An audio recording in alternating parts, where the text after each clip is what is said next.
see skies of blue and clouds of white, bright blessed days, dark sacred nights, and I think to myself, what a wonderful world. زندگی رسم خوشایندی است. زندگی بال و پری دارد با وسعت مرگ، پرشی دارد اندازه عشق. زندگی چیزی نیست که لب تاقچه عادت از یاد من و تو برود.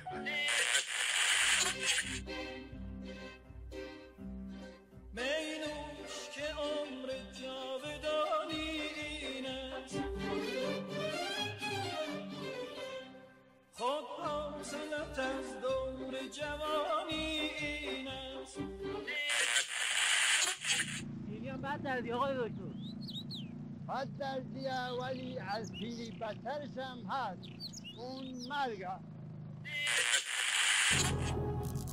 این دیگه چی؟ بایستا کارم تموم نشده، باید برگردم. نمیخوام بمیرم. هستی که بود قصه خود رنج و آرانی، کابوس خورم وحشتی آسفته یاری. اگه بخوان خونه دارا با خونه دارا ازدواج کنم، پول دارا با پول دارا، بی سوادا با بی سوادا، این زندگی نمیشه. بهتر اگه با سوادا با بی سوادا ازدواج کنم، پول دارا با پول نداره ازدواج کنم. روزی که به دنیا اومدم همه پرستارا جمع شدن واسه دیدن این عجوبه، همه تا کمر خم شدن. آرام باش عزیز من، آرام باش. حکایت دریاست زندگی، گاهی درخشش آفتاب، برق و بوی نمک، ترشح شادمانی. گاهی هم فرو می رویم، چشمهایمان را می بندیم، همه جا تاریکی. سرنوشت را باید از سر نوشت. پاهات محکم روی زمین و باز اینجا تازه اول مسیر روی پاس، انتهای این مبارزه برد با ماست. وقت نیست پاشو بگو من ادامه میدم.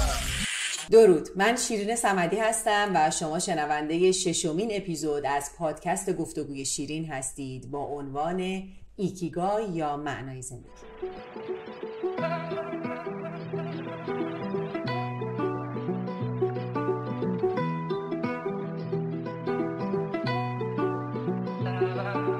سلام، من پیمان حقانی هستم.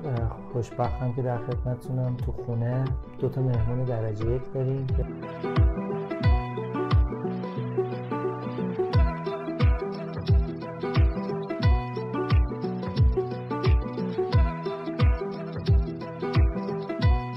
پادکست ما درباره موضوعات مختلف زندگیه، شاید موضوعاتی که کمتر بهش پرداخته میشه و ماجرایی که در این پادکست وجود داره اینه که اینجا استودیو نیست، اینجا خونه ماست و مهمونایی هم که میان در پادکست مهمونای عزیز من و پیمان هستن و بنابراین این یک گفتگوی واقعا صمیمی هستش. شما میتونید از ما حمایت کنید اگر که ما رو به اشتراک بگذارید و در صورتی که این پادکست رو دوست دارید به دوستاتون معرفی کنید.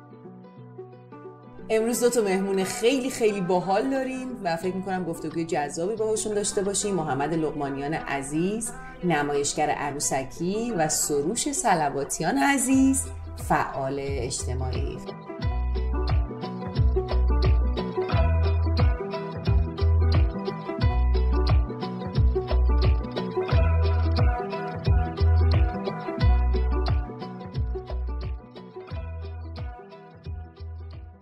سلام، ممنون از دعوتتون. امیدوارم که این گفتگوی شیرین صمدی، نه شیرین صمیمی رو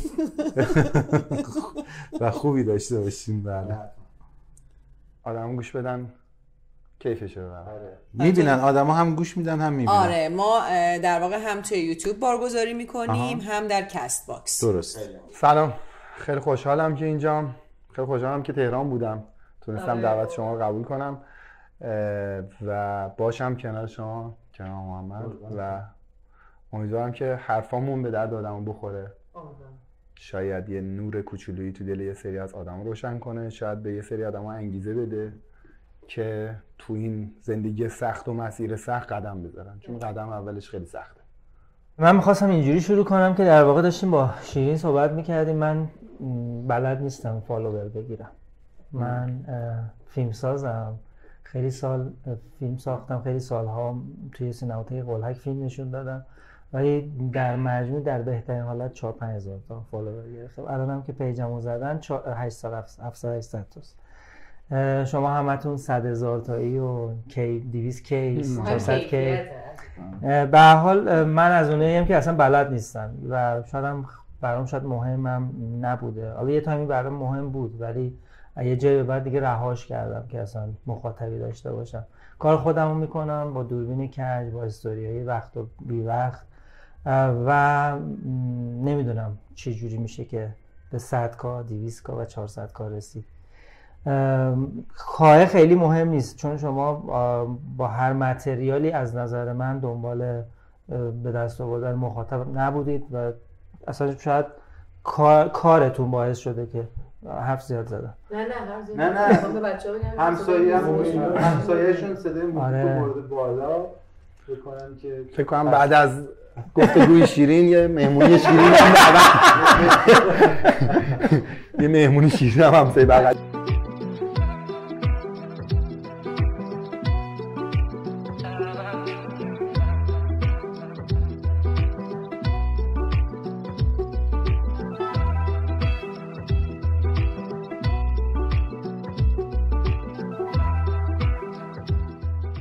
آره خلاصه داشتم اینو میگفتم که من کلا هیچ وقت به کار نرسیدم. شاید چون کارهایی که میکنم جذاب نیست، شاید خودم جذاب نیستم. همینم 4K. نه 4K بودم. به چی میرسن؟ ام. آره اون که من نمیدونم واقعا، چون هنوز به کار نرسیدم. اولا که چه حالی داره یه ذره اینجوری شروع کنیم. به نظر من اون کاهه که میاد چه حالی داره و اینکه شما با کارتون، با زیستتون به نظر من به اون کاهه رسیدید، کادار شید. درسته؟ اینجوری شروع کنم که من چندین سال پیش، بالوش 10 سال پیش گم کردم معنی زندگی رو. یعنی خیلی عارف مسلک بودم و به یه جایی رسیدم که خب زندگی خیلی مادی شد تو ایران، از اون شرایط عرفانی و از اون شرایط مذهبی در اومد و فهمیدیم که اون چیزایی که میگفتن نبود. خلاصه منم رسیدم به یک جایی که گفتم عرفان و معنویت خدا حافظ و میرم سراغ مادیات و رسیدم به افسردگی. بعد شروع کردم به تلاش برای اینکه زنده بمونم، چون واقعا به یه جای خیلی عجیبی رسیدم از زندگی، دقیقاً درست خط بین زندگی و مرگ و اونو تجربهش کردم و بعدها فهمیدم که ژاپنی‌ها یه چیزی دارن به اسم ایکیگای و همون چیزی که مولوی میگه که روزها فکر من این است و همه شب سخنم، که چرا غافل از احوال دل خویشتنم، از کجا آمدنم بهر چه بود، به کجا میروم و آخر ننمایی وطنم. روزها فکر من این است و همه شب سخنم، که چرا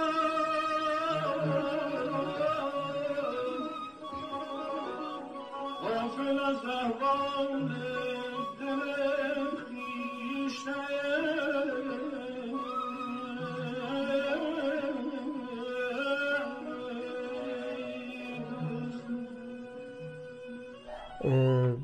یه روز بلند شدم بودم خب حالا میخوام چیکار کنم، چون سینما برام تموم شده بود، هیچ چیزی دیگه بهم اون میلایی که تو زندگی داشتم بهم حال نمیداد و به یک ملال مطلقی رسیده بودم به قول آقای شوپنهاور.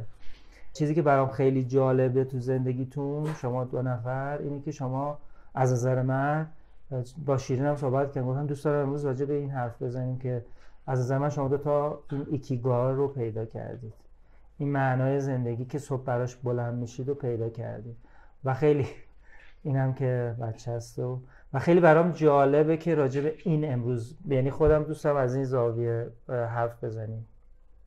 وسط یه بحث خیلی جدی و فلسفی هم معنای زنجان. آره معنای اینم آره واقعا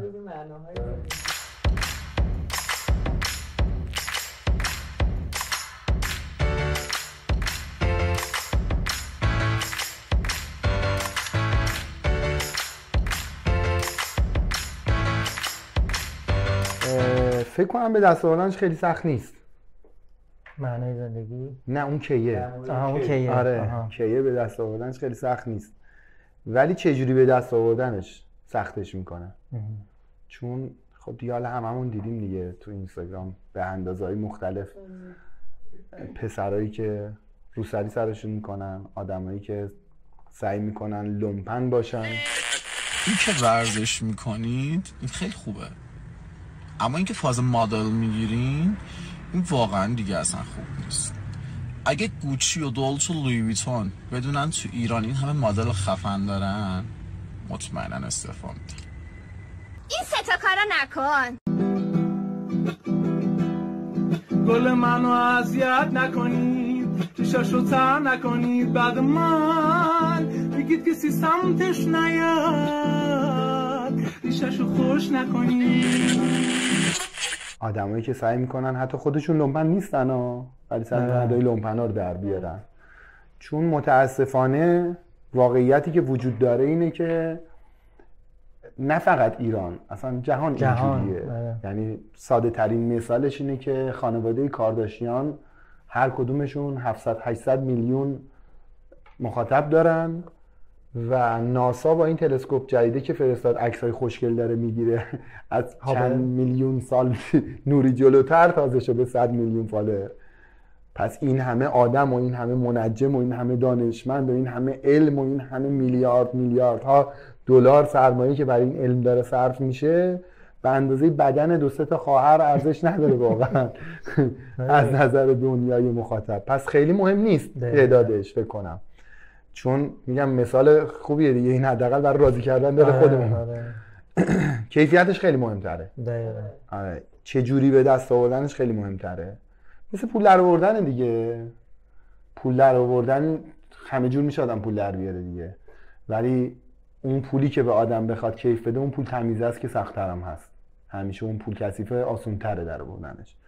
به نظر من حداقل من خودم میگم، من واقعا از اینکه مخاطبم زیاد میشه خیلی خوشحال نمیشم، مخصوصا تا قبل از این داستان فیلترینگ و اینجور چیزا که من تمام دایرکتامو جواب میدادم، 100% رو صفر میکردم و میتونستم هر سری فالوورم اضافه میشد گفتم خدا یعنی این هم آدم بازم میخوان اضافه بشن و من جواب اینا رو بدم، چون احساس میکردم خیلی بی‌ادبیه که جوابشون ندم. چون مثلا یه نفر برای من 10 خط نوشته بود، کلی به من انرژی داده بود، خسته نباشید دمت گرم فلان، بعد میگفتم حداقل من یه قربون شما مرسی دم شما گرمی براش نزنم، آخه یعنی چی مثلا من اینقدر آدم تو قیافه ای هم که من جواب ندم، ولی خب بازم سعی میکنم تا جایی که وقتم اجازه میده جواب بدم واقعا. و چون می‌بینیم من حداقل خودم میگم محمد کار ندارم، چون بالاخره مدلمون با هم فرق داره. من با یه قسمت حساسی از آدما کار دارم که اون قسمت اعتماد آدماست. اعتماد نه فقط اینکه آقا من آدم خوبیم، اینکه آقا شما داری پول تو دست من میدی، داری امید تو دست من میدی، داری حال خوب تو دست من میدی، من قراره با این پول مدرسه بسازم، قراره با اون یه دستشویی بسازم و باید پاسخگو باشم.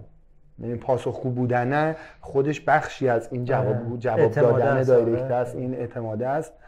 و خب این اگه قطع بشه با آدما، خب ناخودآگاه یا تو قیافه رفتی، مثلا بعضی وقتا بهش خودم میگم مثلا نگن بیا اینم حالا 4 تا فالوور زیاد شد آدم شد خودشو میگیره، چون واقعا خودش اینجوری نیستم، سعی میکنم اینجوری نباشم. یعنی هر کس بهم میگه مثلا حالا غریبه یا آشنا مثلا میگه مثلا شما سرتون من چیه، من کیم، مثلا نتونی منو ببینی. سلبریتی شدن و این مشهور شدن خیلی ماجرای سختیه. یعنی ممکنه که آدم‌ها از دور فکر کنن که چه راحت فالوورش زیاده یا اینجوریه. من خودم الان بیشتر فهمیدم.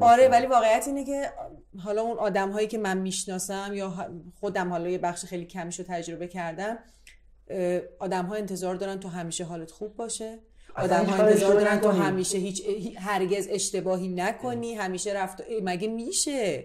آدمه دیگه طرف مؤدب باشی. اشاره نمی‌کنم بعد اصلا یه سری من یه خانمی اومده و دفتر ما، حالا وسط صحبت این مثاله رو بزنم چون شبیه چیزی شما گفتید، بعد عجله داشت بره، گفتم من دارم با موتور میرم میخوایم مثلا تا سر ولیعصر برسونم. گفت آقای سلطان من با شما موتور میام. گفتم آره دیگه کیف بذار بین اون حل میشه.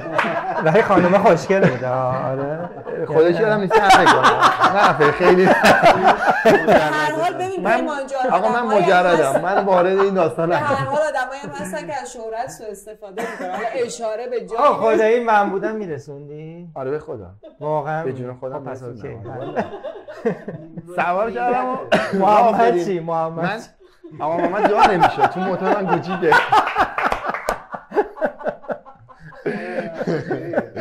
بعد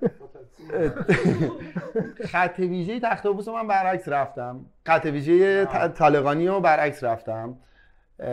بعد این خانم گفت وای سلطان داریم برعکس میریم خط ویژه از شما بعیده. آفرین دقیقاً از شما بعیده. آخه یه کسی چیزی گفتم خانم من اگه قراره الگوی چیزی هم باشم، الگوی کارم، الگو نخوابیدنم، الگوی تو بیابون بودنم ربطی به این نداره. من عجله دارم برم دنبال یکی مریضی چیزی. بعد رسیدیم یه جایی یه ورود ممنوع رفتم. گفت اینم ورود ممنوع. گفتم شما ولش کن. بنده خدا دارم خانم رو تصور می‌کنم پشت عجب کار. هم که صداقتت داری و هم تو رفتار هم تو بازگو کردن خودش به نظرم پوینت مثبت. محمد هم نظرشو بگه راجع به اون صحبت که پیمان. والا منم کاملا با خب سروش موافقم. حالا یه چیزایی بخوام اضافه کنم این که اون کی و ام و اینا واقعا همین مهم نیست و شاید به دست آوردنش کار راحتی باشه، ولی برای کسایی که انسانیت، اخلاق، دو تا چهار تا همون یه معنای زندگی برای خودشون، حالا شاید زود باشه برسیم به این، ولی دقیقا همینه. برای خودت وقتی که شما یک هدف و ایدئولوژی داشته باشی در حالا هر راستایی که داری، این برای این افراد سخت میشه. این افراد اصلا همه چی براشون همیشه سخت میشه. گفتم یه وکیلی رو من میشناختم که 5 میلیارد بهش رشوه داده بودن که فقط یه چیزی رو نگه تو دادگاه، ولی گفت من نگفتم. من بهش گفتم یعنی 5 میلیارد رو قبول نکردی؟ گفت به هر حال هر آدم یه قیمتی داره، نمیدونم من فعلا چارچوب زندگیم الان اینه و میخوام زندگی درستی داشته باشم. من وقتی که خواستم شروع کنم هدفم اصلا این نبود که معروف بشم، یعنی من میگم از دل اومد بیرون. من با عروسک ها همیشه با مردم سعی کردم حرف بزنم، یعنی مردم رو سرگرم کنم، مردم رو خوشحال کنم. یعنی مطمئنم اگر یه روزی با خودم میگفتم که یه عروسک بسازم که ازش پول در بیارم، باور کنید هرگز این اتفاق نمیافتاد. نمیگم ایده بدیه ها، شاید به مالی هم نمیشه. آره چرا اوکی، یعنی بعدها یه سری ایده‌ای به ذهنم رسید که خب حالا که من دارم کار عروسکی میکنم یه ایده درآمدزا، کارآفرینیه، اصلا شغل هیچ. ولی این که میگیم میخوایم به کار برسیم، به ام برسیم، اونی که اصلا چارچوب نداره خیلی راحت میرسه. بدنشو میتونه نشون بده، میتونه چند تا حرف رکیک بزنه، میتونه اصلا دوربینشو ببره هر جا که مردم چرا نگاه میکنن براشون جذابه، چون نه تو تلویزیون تا حالا دیدن چیزی رو، نه تو حتی تو موبایل. تو میتونین خیلی راحت یه چیز عجیب بهشون نشون بدی، اونا هم تو رو فالو میکنن. نه به خاطر که جذاب هستی، به خاطر اینکه ببینن سری بعد تو دوربین تو کجا میبری. میدونی مثل بیماری میمونه. پس اون به نظرم ذوقی نداره که مثلا تو یه ام فالوور داری، تو مدام جلوی دوربین چرت و پرت محض بگی، به نظر من چیزی نداره. اون معنا، اون قانون مهمه، هدفمندی مهمه. حالا من اصلا نمیخواستم که با عروسکم به کا برسم، ولی یهو شد. حالا جالب این که همین من هیچ آماده نبودم از این که بخوام به یک مرحله‌ای برسم که بفهمم او چه میگن تو فیلم‌های مرد عنکبوتی میگن قدرت مسئولیت میاره. بله. شهرت هم مسئولیت میاره. اینو بعدها ازش هم نمیتونی در بری. یعنی تو هر چقدر مردم زیادی مورد توجه مردم زیادی باشی، مثلا تو میگی آقا منو ول کنید، به من چرا الگوتون باشم؟ تو الگوی مردم میشی، تو مردم تو رو نگاه میکنن و از تو توقع دارن. من تو رو فالو کردم، دارم میبینم تو به خاطر من مثلا اینجوری شدی، من تو ویدیوهاتو پخش کردم. همه بعضیا میگن تو از پول بیت المال داری این کارو میکنی، تو هنرمندای تلویزیون اینو میگن، ماها رو یه جور دیگه میگن. ولی اونجا فهمیدم که من یه رسالت اجتماعی قاعدتاً، خب هر شهروندی به نظرم یه مسئولیت اجتماعی داره. بله. ولی تو وقتی که کا بر تو اضافه میشه، ام بر تو اضافه میشه، ام بر تو باد، کا بر تو باد، این دعایی که من برای تو میکنم کا بر تو ببارد. من یه خاطره الان داشتی چیز میکردی، من 18 سالم که شد، خب هممون داشتیم برای کنکور و آماده میشدیم حالا برای آینده و اینا. بعد خب خیلی ریاضیم خوب بود و درس خونم نبودم، یعنی مثلا همه چی خوندنیم 10 و 11 بود، ریاضی فیزیک و فلان دیفرانسیل اینا 18 19 20 بود. داشتم فکر می‌کردم خب حالا باید چیکار کنم و در آینده. بعد به ادبیات علاقه‌مند شده بودم و گفتم می‌نویسم و بعد حالا فیلمساز میشم و بعد بازیگر. و یه شب بین این که یه سریالی داشتم میدم که آقای نصیریان بود یا آقای انتظامی، گفتم وای بازیگری چقدر چیز خفنی، من باید بازیگر شم. بعد همون شب یادم 4-5 ساعت نخوابیدم، بازیگری یا فیلم ساختن، بازیگری یا فیلم ساختن. و بعد به این رسیدم که من اصلا دوست ندارم بشناسنم، من اصلا دوست ندارم برم زیر بار این مسئولیته.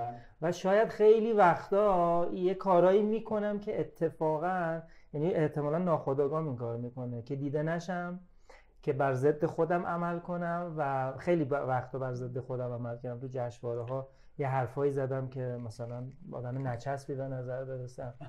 برعکس من، یعنی من فکر میکنم که اون دیده شدنه به خاطر اینکه یه هدفی دارم برای خودم تو زندگی و مهمترین هدفم اینه که آدم‌ها رو خوشحال کنم و به آدم‌ها امید ببخشم. بنابراین فکر میکنم که اگر آدم‌ها منو بشناسن، من خیلی راحت‌تر میتونم به آدم‌ها امید ببخشم، میتونم آدم‌ها رو شاد کنم. یعنی به خاطر که هدفم اونه و خیلی برام جذابه. مثلا توی همین اینستاگرام وقتی که یه استوری ساده‌ای میذاری که اصلا 1000 نفرم نه 10 نفر میتونن میان به تو میگن که آخ روز ما رو ساختی، آخ چقدر خوب، یعنی اون روز قشنگ انگار من بال در میارم میرم تو آسمون که مثلا ایول که تونستی این کارو بکنی، ایول که مثلا تو میتونی این انرژی رو بدی. به نظر من این شناخته شدن این بخشش خیلی جذاب. اصلا یه چیزی که هست، حالا میشه گفت یه اعترافی یا شاید یه واقعیتی، کی از دوست داشته شدن بدش میاد؟ ما هممون دوست داشته شدن و خوشمون میاد، همونجوری که دوست داشتن و دوست داریم، دوست داشته شدن هم خیلی دوست داریم. ولی مهم اینه که آدما برای چی دوست داشته باشن. آفرین، این خیلی چون می‌بینی یه وقتی هست منو به خاطر صورتم دوست دارم، خوشگلم، چشام قشنگه، نمیدونم یه وقتی منو به من اشاره خب من به خاطر موهام خیلی خوش کرده. به حال شما به حال اونم یه مدل جذابیته. ما هممون این جذابیت داریم، من زیر کلا دارم. من کلامتون ببخشید، همین من واقعا برای من همیشه میگم کسایی که میان تو آرت و هنر و اینا، حالا شاید انسان کلا ذاتی اینجوریه، ولی مخصوصا ما که میریم تو تئاتر و سینما و اینا واقعا از بچگی دوست داریم دیده بشیم، چیز بدی نیست. ولی اینکه یه جایی باید برسی که به چه بهایی میخوای دیده بشی. چرا میخوای با همین مشکل باید اون چرا میخوای دیده بشی؟ با بهای اون دیده شدن ولی هم برای چه هم بهاش. بچا فکر کنم حرف سروش نسبت قسمت قشنگش برای من، برای شما حالا دیدگاه هنریشو گفتین، چون من هنرمند نیستم، نمیدونم. چرا از نظر من تو هم هنرمند. به نظر من خیلی خوبه که آدمو به خاطر کار انجام شدهش دوست داشته باشن. چون می‌بینی آدما یه سری کارا رو میگن میخوایم انجام بدیم، یه سری کارا هم شروع میکنن که میخوان انجام بدن، ولی وقتی برای کاری که انجام دادی تمومش کردی دیگه، انجامش دادی، به خاطر اون دوستت دارن، به خاطر اون راهی که توشی دوستت دارن، به خاطر طرز فکرت دوست دارنت، این خیلی باحاله. چون تو برای این طرز فکر ارزش قائل بودی که دراش میجنگی، برای این راه هزاران قدم برداشتی، هزاران قدم سخت، واقعا سخت. حداقل تو مورد خودم میتونم اینو بگم که فکر کنم همه واقعا به یه جایی رسیدن سخته، تو ایران مثلا خیلی سخت‌تره حتی، چون خیلی مسیر ناهمواره. و این خیلی باحالش میکنه. من همونجوری شما گفتی خیلی زیاد پیام هایی میگیرم که خسته نباشید، دم شما گرم فلان، و یه سری بعضی از دوستان میگن سیر نشدی، میگن به خدا حال میکنم. آره واقعا این شگفت انگیزه. اصلا یه موتوریه، سوختیه برای آدم. قشنگ 100 تا جون انگار به جونای آدم اضافه میشه. پس برای چی اونجایی؟ آخه مثلا من همیشه میگم من فقط اونجا نیستم که اونا رو خوشحال کنم، که یه سری آدم هم هستن که از دیدن خوشبختی و تغییر زندگی اینا خوشحال میشن، منم از شنیدن اونا خوشحال میشم، منم از دیدن لبخند اونا خوشحال میشم، من از دو طرف خوشحال میشم. و تازه یه سری آدم هم به من همراه میشن، یکی پولشو میاره، یکی صنعتشو میاره، یکی کارشو میاره، یکی خودش میاد. و اینم یه دستاوردی که اصلا تو آدما رو با خودت همسو هم بکنی، به غیر از اینکه همسوی لایک و فالو بکنی. یه سوالی داشتم همیشه وقتی چون وقتی صحبت اسم تو میشد که ما قرار بود دعوتت کنیم تو برنامه، اینکه خیلی آدم خفنی و من خب نمیشناختمت و برام این بود که تو برای اینکه، یعنی سوالم اینه که تو برای اینکه خفنشی رفتی این کارو شروع کردی یا اصلا چه جوری این کارو شروع کردی؟ همینجوری واقعا خیلی. یعنی چی شد یه دفعه چون حاشیه جازموریان چرا تو رو خراب کرد؟ من فکر می‌کنم این که سوال منه. آره من باید اول پادکست توضیحی میدادم یا اینکه از بچه‌های توضیحی می‌خواستم، چون حالا هم سروش شناخته شده است هم محمد شناخته شده است، ولی شاید بعضی از آدمایی که دارن ما رو میشنون یا میبینن به هر حال بچه‌ها رو نشناسن یا دیتیل کارشون رو ندونن. اول اینکه من بگم دلیل دعوت کردن سروش و محمد با همدیگه اینه که به نظر ما این دوتا آدم هر دوتاشون آدم‌های بسیار تاثیرگذاری هستن، بسیار بسیار تاثیرگذار و زنده کن. آره آدما رو ایشون هم که آدما آره و معنای شدن آدما هم زندگی میکنه با لبخندی که با آدم زندگی. هر دوتاشون آدم حسابیایی هستن که معنای زندگی خیلی براتون مهمه و در واقع یه جورایی انگار که شادیشون در گروه شادی دیگرانه. به این دلیل این دو نفر با هم دیگه دعوت شدن. ولی خب آره و دغدغه اجتماعی دارن. حالا محمد در فیلد کاری خودش، سروش هم به مدل خودش داره فعالیت میکنه. حالا سوال تو رو جواب بدن و بعد بریم که اصلا یه چکیده یه چکیده از چجوری شروع کردی. من یه دایی خیلی عزیزی داشتم که خیلی با هم دیگه هم نزدیک بودیم و با هم دیگه هم یه تایمایی قبلا کار میکردیم. البته بعد از اون دیگه کارمون جدا شده بود و من خیلی زحمت کشیده بودم، کارامو خیلی توسعه داده بودم و بر پول کار میکردم. واقعا چی بود کارت؟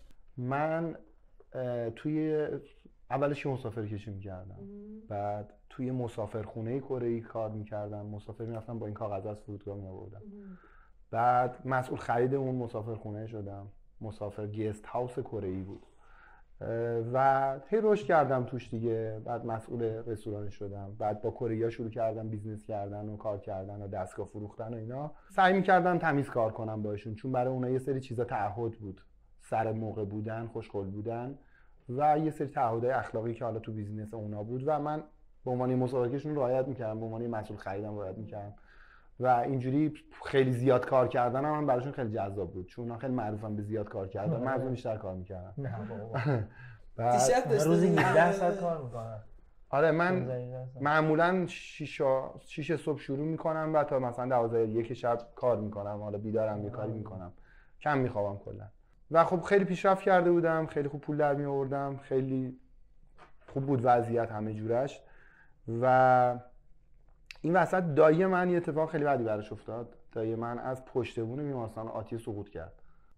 یه مدت خیلی سختی بود اولش، که چون ما با هم خیلی نزدیک بودیم. اولش که خیلی بیشتر نگران مادرم بودم، مادر بزرگم بودم، چون به نظرم اونا خیلی با ارزش تر بودن که زنده بودن. ولی بعدش دیگه یه ذره خودمو کشیدم از زندگی بیرون، چون حالا شما گفتین افسرده، نمیدونم شاید هم منم افسرده بودم، نمیدونم، فکر نکنم.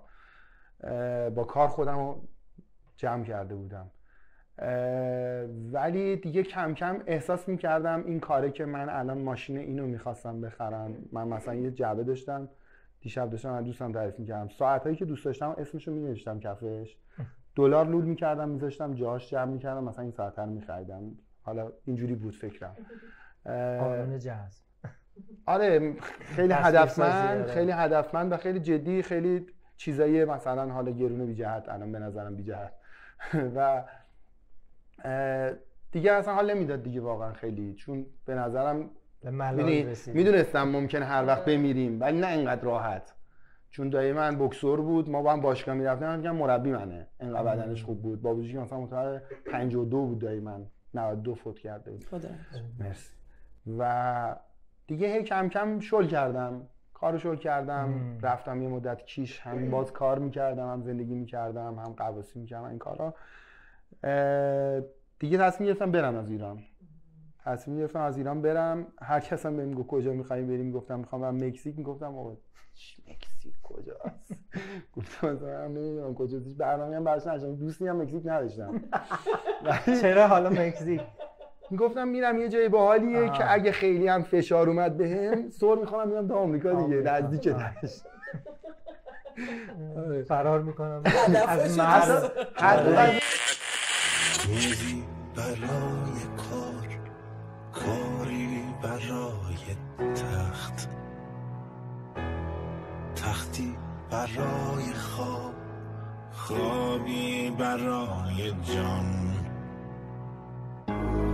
جانی برای مرگ، مرگی برای یاد، یادی برای سنگ، این بود زندگی. و نهایتا اینجوری شد که من قبل از رفتن از ایران تصمیم گرفتم یه ذره ایران رو بگردم. یه بار اتفاقی رفتم کرمانشاه تو زلزله کرمانشاه همون روز اول، سر اینکه یکی از دوستام تو همین اینستاگرام، چون موقع فیلم میگرفتم، فیلم میذاشتم تو اینستاگرام از سفر و اینجور چیزا، یه فالوور داشتم مثلا فکر کنم نزدیک 10 که اینا، و برو کرمانشاه این دوستای من بار میخوام برم ماشین کم دارن. من رفتم یه عالم کنسرو و اینجور چیزا خریدم و یه سری چیزام دوستان بهم دادن و از خودم و از دیگران ماشینو پر کردم و باربندش هم گذاشتم برای اونا بار بزنن. بار زدیم رفتیم کرمانشاه، خیلی بد بود. نه بد زلزله، نه بد زندگی مردممون که بدترین بود. ما رفتیم اونجا به یارو گفتیم کنسرت بگیم، میگفت نمیخوام. گفتیم پتو بگیریم، نمیخوام. آقا چی میخوای؟ اصلا هیچکی نمیدونست داره چیکار میکنه. تازه ما روز اول رفته بودیم. یعنی انقدر بی مدیریتی، انقدر بی نظمی بود که هر کس برای خودش یه سازی میزد، از دلسوزی نه از بدی. همه آدمایی که اونجا بودن از انسانیتش اومده بود، ولی چون بلد نبود هر کاری دلش میخواست میکرد. برگشتم هم تهران با داداشم صحبت میکردم، گفتم آره سیاوش اینجوری شد. گفت خب اونجا چیزایی که اضافه مونده رو ببرین اینور سمت جنوب کرمان و بلوچستان و جازموریان. و گفتم ما نمیشه که مردم پول رو بدن برای زلزله، ما کجا همونجا گذاشتیم مون دیگه.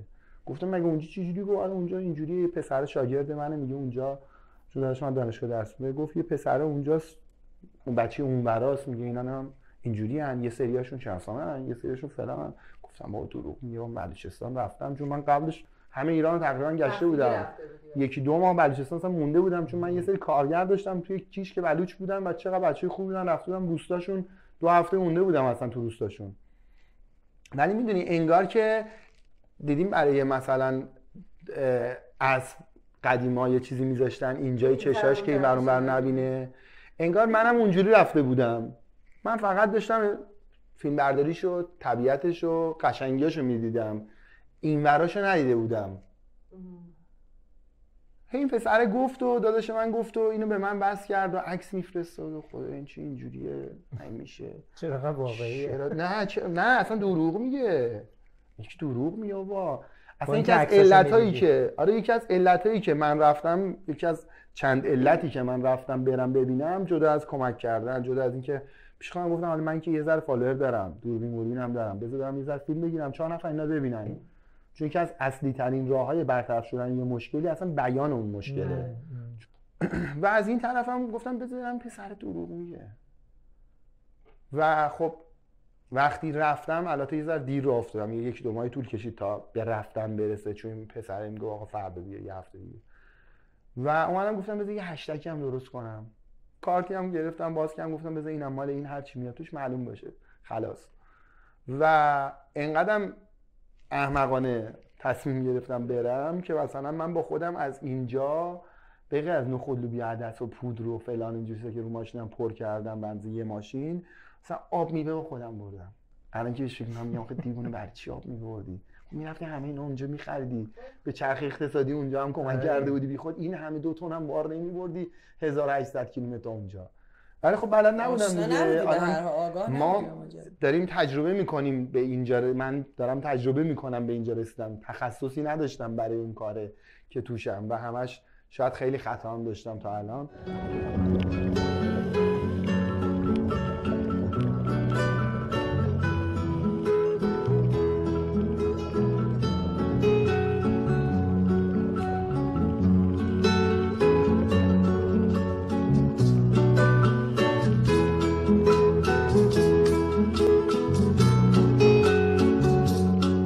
صبح هرچی میرفتیم بدبختی پررنگ‌تر میشد، کپر مپر، خونا، بچه‌ها پا برهنه، لباسا خراب فلان و هی بیشتر میشد تا رفتیم یه جایی، یه روستایی، گفتن خب از اینجا اینا رو دیدی، اینا فامیلاشون شناسان، بریم اون تو.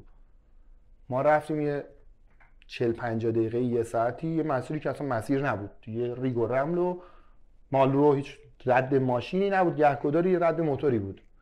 و رسیدیم یه جایی که یه سری آدم بودن، یه سری کپر بود، 4 تا یا 5 تا کپر بود و ما تقریبا گرگومیش بود رسیدیم که پروژکتور ماشین منم روشن بود. رسیدیم این تپه رملیه رفتیم پایین، این آدما رفتن. بعد این پسر گفتم اینا کجا رفتن؟ گفت اینقدر ماشین ندیدم، فکر کنم ترسیدن. ماشین ندیده بودن؟ آره ماشین ندیده بودن خیلی. اونا نمیگم حالا همه اونجا، ولی اونا. و داستان از اونجا شروع شد دیگه. و همین سامیه که همین الان تهرانه 6 سال تقریبا گذشته، درسته؟ ببخشید 11 دی دقیقاً من از تهران سال 96 راه افتادم. چند روز دیگه سالگردش. مثلا می‌بینی این که تو باعث لبخند یادم بشی، حالا شما با عروسک، شما با یه انرژی مثبت و مثلا کاری که من کردم، البته همش من میگم، من تمام پشت منای من از همین الان بگم ما، به خاطر اینکه آدما به من کمک کردن، آدما به من انرژی دادن، من پوش شدم، آدما به من پول دادن. این تو زمانه‌ای که الان شما بری به داداشت بگی من 100 تومن پول میخوام، 100 تا سوال ازت میپرسه اگه بخوادم 100 تومن بهت بده، من دوستایی دارم الان بهشون میگم 2 میلیارد میخوام، میگه چه جوری برات بریزم؟ سوالش اینه چند تا 200 تومانی برات بریزم که بشه؟ خدا زیاد کنه این دوستا. آره و این خیلی حس خوبیه. یاد اون آقای افتادم که گفت من اگه بگم لباسونو به نامم میکنم.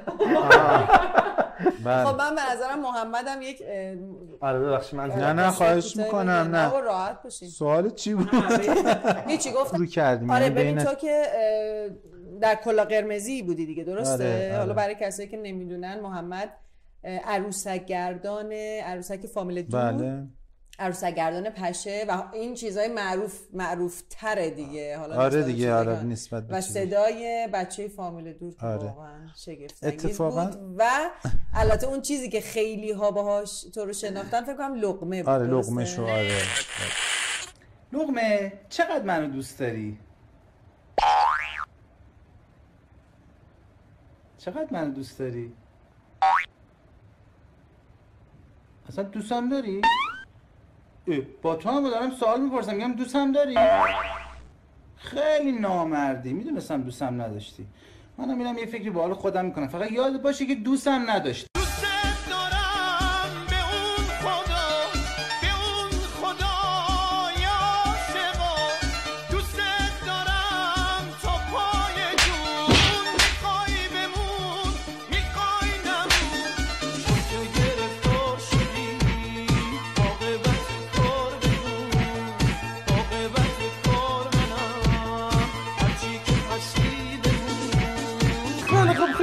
ببخشید معذرت میخوام، فهمیدم دوستم داری، پس دوستم داری. خیلی جالبه که منم از یه راستشو بخواین تولد و مرگ به این چیز رسیدم، به این معناها. حالا معناهایی که برای میری دنبالش.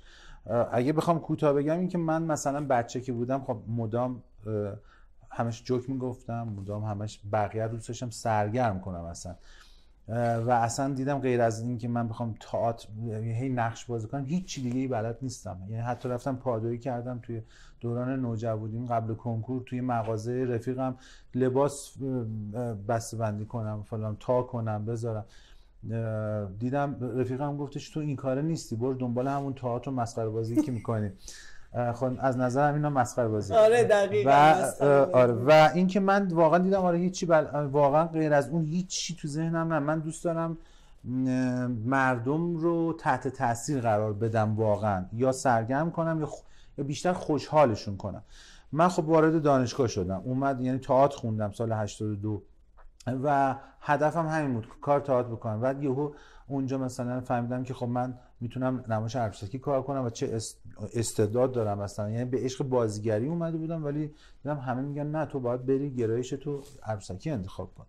خلاصه کار کردم تا اینجا یه نوجوانی یا یه جوانی بودم که خب فقط هدفم این بود که دیده بشم، کار کنم، به یه جایی برسم توی تئاتر، چون درسشو دارم میخونم اینا. تا اینکه به هر حال انقدر کار کردم مثلا رسیدم به خدمت شما عرض شود گروه آقای ایرج طهماسب، گروه کلاه قرمز. یه وسط صحبتت یه برنامه بود کنسرت حشرات. آره خانم سعادت کارگردانشون خیلی جذاب. آره اونجا شروع کردیم دیگه. یعنی هنوزم به نظرم آره جذاب. دوران دانشجوییمون محمد بهرانی اونجا بود، بهادر مالکی، کاظم سیاحی، اونجا هممون عروسک‌گردان بودیم، همه جا میرفتیم جنوب اجرا میکردیم، خیلی خوش میگذشت. خب من همون سختی‌ها رو میگن میخوای توی یه چیزی تخصص داشته باشی باید 10,000 ساعت کار کنی توش دیگه. یعنی من اون 10,000 ساعتامو داشتم پر میکردم ولی هنوز معنا و مفهوم من اینو نمیدونستم. چی؟ یه چیز حالا جامعه شناسی علمیه که میگن آقا تو یه چیزی استاد یا متخصص بشی و شانس بعد اگر همه چیزش درهای تمام شانس ها رو به تو باز بشه و 10,000 ساعت فعالیت داشته باشی تو اون زمینه. کتاب از ما بهترانه یکی تو کتاب آره داستان موفقیت نخبگان. آره 10,000 ساعت 10,000 ساعت نمیدونم چند سال میشه راستشو بخواین. 10,000 ساعت کار مفیده دیگه. بین مثلا 5 تا 10 سال فکر کنم میشه. حالا نمیدونم. کتاب خیلی جالبیه. خیلی کتاب خوبیه. حتما حالا من ان شاء الله نیلوفرشو خوندم. حالا سرچ میکنم حالا براتون میذارم. من راستشو بخواین اول اینکه خب وارد کلاه قرمزی که شده بودم هنوز اون تایم پدر نشده بودم، یعنی سال اولی که سال مثلا 89 اینا من وارد شدم. خب کار کردیم تا اینکه خیلی صحبت میشد که حالا چرا ما بچه دار میشیم، خانواده ها فلان اینا. مثلا خانومم خیلی دوست داشت، من خودم هم دوست، ولی یه آمادگی احساس میکردم ندارم برای پدر شدن. چون همه میگفتم تو پدر شدی هنوز زود بود برات فلان. ولی راستشو بخوای یا بخود مثلا همه میگن میری مهمونی مثلا مادر خانوم خود مادر خود کی خب ان شاء الله بچه کی بچه حالا فلان. خانومم هم مثلا گفت که آقا خب یه برنامه‌ریزی بکنید. من مثلا خوبه ما سال مثلا 87 که ازدواج کردیم دیگه، مثلا همین 89 90 و اینا بود که بعد دیگه 10,000 ساعت کار کرد. نه حالا اینو نمیخوام بگم، این معنای فلسفی حالا اون کاره رو میخوام الان فعلا اینجا چیز کنیم. یه آن من با خودم گفتم من کیم اصلا، من برای چی میخوام پدر بشم. آها تو معنا رو با پدر. آره من این معنا رو من گفتم خب من مثلا بابا بشم. خب یه نفر به من بگه بابا، یه روحی رو میخوای وارد این دنیایی کنی. همونطور که می‌بینین این روح‌ها همه یه چیزی کم دارن. اینجا جای چیه؟ جای مخصوص جرقه است. همون جایی که شما وارد عمل میشید. شاید شما جرقتون رو تو تالار خردل شبح پیدا کنین. یه جایی در هم که رسما هر چیزی رو زمین میتونه الهام بخش باشه. اصلا ما چرا اصلا به وجود اومدیم؟ چرا از کجا میخوایم بریم؟ انقدر اینا تو ذهنم. رفتی در معنای زندگی. رفتم کتاب خوندم. من تمام اصول دین رو که توی راهنمای مدرسه ابتدایی راهنمای همه یه کتاب بود که رفتم واقعا خریدم، 900 صفحه بود، تمام اینا رو خوندم. گفتم اوکی اینا به کنار، اینا رو که یه اون حالا بهمون گفتم حالا کیو پیدا کنم بگم آقا چرا اصلا ما کیم، من کیم، اصلا انسان برای چی خلق شده. من یه رفیق داشتم که کل قرآن رو حفظ بود و ولی یه رفیق خیلی روشن فکر و اینا بود و گفتم آقا هدف خلقت انسان چیه؟ واقعا ما برای چی به دنیا میایم توی این؟ یا خندید گفت اسکلم کرده. گفتم نه به خدا اسمش هم بهش میگم سید. بگو یه کتاب معرفی کرد که حالا اسم اون کتابو نمیتونم الان اینجا بیارم، مال یه آقای روشنفکر دینی بود که راجع به خدا و انسان یه مطالبی رو گفته بود و تمام مثلا حالا مثلا شاگرداشون رو کتاب کرده، اونم 1000 صفحه بود. مثلا رفتم کتابای جدیدی، حالا مثلا غیر از این شریعتی بخونم، مثلا همه این کارا رو برای اینکه من کیم مثلا حالا میخوام یکی رو بیارم، آره این که بخونم اصلا ببینم کیم، حالا ما آقا یه آدمی رو میخوایم بریم تو این دنیا لااقل بدونم چه مثلا شکری دارم میخونم. خلاصه جوری به من بینش داد که اونجا گفتم واو اصلا چه چیز عجیبی.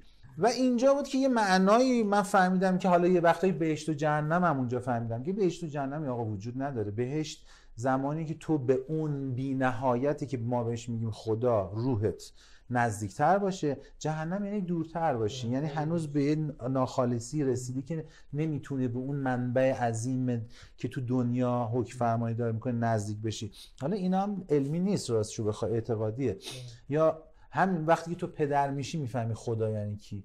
تو وقتی پدر میشی میفهمی که تو پسرتو هیچ جوره نمیتونی عذاب بدی. ببین من ماهان پسرم که به دنیا اومد بیمارستان القدیر رسالت بود، وقتی که اومدن با کریر حملش کنم ببرم تو ماشین بذارم از یه جای ساکت و اینا، یهو اومدم تو مردادم 30 مرداد به دنیا، تو زل آفتاب ترافیک بوق یه بچه کوچیک بغل من باید از خیابون رد می شدم. وحشتناکترین کار زندگیم بود که وای خدا من اینو چرا آوردم اینجا، نور آفتاب تو چشش، ماشینا کنارش بوق میزنن، سکانس جذابی میده. من از خیابون واقعا ترسناکترین لحظه زندگیم که از خیابون رد شم، نکنه یه ماشین بزنه، نکنه همین الان محمد اینجوری آره ولی آره تو با خودت میگی که آقا پس تو باید این رو درست تو این سختی‌ها میاری، شاید این یه روزی به انسان‌های دیگه کمک کنه. اصلا یه چیزی هم که بین صحبت شما، یه چیزی هم که باز کره و چینی‌ها فکر کنم میگن ما به دنیا میایم دنیا رو جای قشنگتری کنیم برای بعد. میلاد یکی کودک شکفتن گلی را ماند، چیزی نادر به زندگی آغاز میکند با شادی و اندکی درد. روزانه به گونه این نمایان بر میبالد،